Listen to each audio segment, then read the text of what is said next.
Good evening again. This is Obudika Hebu from one small village in Opo, New South Local Government area of Anambra State.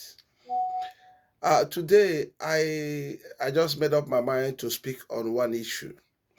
The last time I spoke about Anambra Guber election 2017, where I narrated the efforts we made, how we got Ekweme to allow the daughter to be the running mate to the most experienced Guber candidate Anambra State PDP has ever produced, Oseloko Obaze.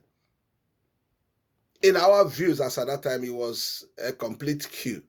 And we didn't know anything would stop us. As a matter of fact, it reflected on the campaigns. It was just like a moving train. But at the end of the day, what happened? As I said in my last message, my last video, all Obiano did was to campaign on 4 is better than 8. That Anambra North, he's from Anambra North, and he has done 4 years. So why would other zones elect his brother, who is also from Anambra North, to start afresh with the possibility of doing 8 years, making it 12,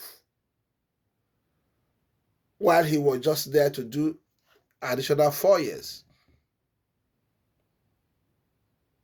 At the end of the day, PDP Anambra State produced the worst result. We lost in 21/21 because of that single message. What point am I trying to make? We are going to 2027. I must commend our people. The focus will be on how to produce Nigerian president of Igbo extraction. I'm a Nigerian of Igbo extraction, and I look forward to having a Nigerian president of Igbo extraction. And as we speak today, the Igbo man in the best position to achieve that for us is Mr. Peter Obi, the former governor of Anambra State. Unfortunately, recently I've been reading and watching his supposed supporters attack him, join people like Boala and even Shegun and all that to make comments that will suggest that he must go it alone. My brothers and my sisters, my desire is to see an Igbo president of Igbo extraction. But I must warn, Ndi Igbo should not and should never make the mistake that will suggest they are becoming the Shakespearean Macbeth. Who was Macbeth? He was just a strong, hard-working Scottish soldier. He was doing well until the 3 witches told him he was going to be the king. The prophecy was supposed or meant to be something positive in his life. But the same prophecy drove him to disaster. When the witches say you are going to be king, he didn't ask, he didn't sit that back to watch. He never made the prophecy to himself. He didn't sit back to see if this is a prophecy, to see how it works.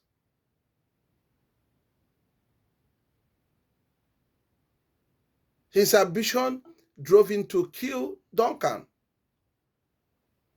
And killing Duncan, of course, people said he was influenced by the wife, Lady Macbeth. Of course, it was the ambition of Macbeth himself that drove him to all that. And that led to his disaster, his disastrous end. What point am I trying to make? I'm pleading with my Igbo brothers and sisters. We all have trust and confidence on Mr. P2B becoming president.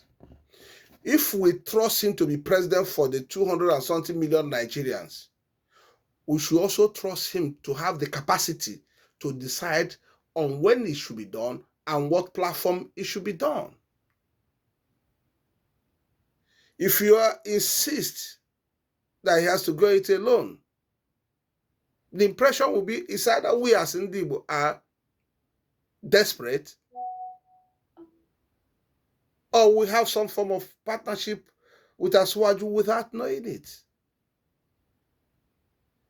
If you trust PO to be president, you cannot go on public platform and say, if he does this, this will happen. You cannot issue threats. You shouldn't be issuing threats. Allow him, let him negotiate with his contemporaries, so to say. Decide on what platform to go, when to go, and how to go about it. The most important thing is for him to be in the presidency. Peradventure, if the coalition decides he's going to be the candidate for the coalition, regardless of the chances of a Southern defeating Asiwaju, but the coalition have agreed that he's going to be the candidate, so be it. If the coalition also decides with unanimity of agreement that he's going to be vice to somebody else, probably Atiku, and then to run after Atiku, my brothers, we should let it be. Please, PO is a human being. Stop those threats on social media. Allow him to negotiate. Allow him to discuss on the shortest realistic route for us to achieve the Nigerian president of Igbo extraction. Personally, I believe the best option is to do it through the coalition. I know Igbos are not desperate. I also know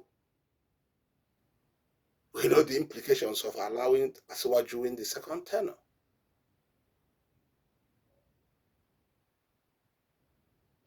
Think about it. We should not make Shakespearean Macbeth out of our beloved P2B. Think about it. Don't issue threats. The impression has been that his supporters are mob. If you trust him to be president, you should stop dictating for him. Let's pray for him. Let's encourage him to work with other coalition partners. If you believe that we will have common enemy in APC, this is not the time to tell us it doesn't matter. If he's going to waste time, let's waste our votes. We did that in 2023. We are reaping the seed of what we sowed. You should not repeat it ever again. Thank you.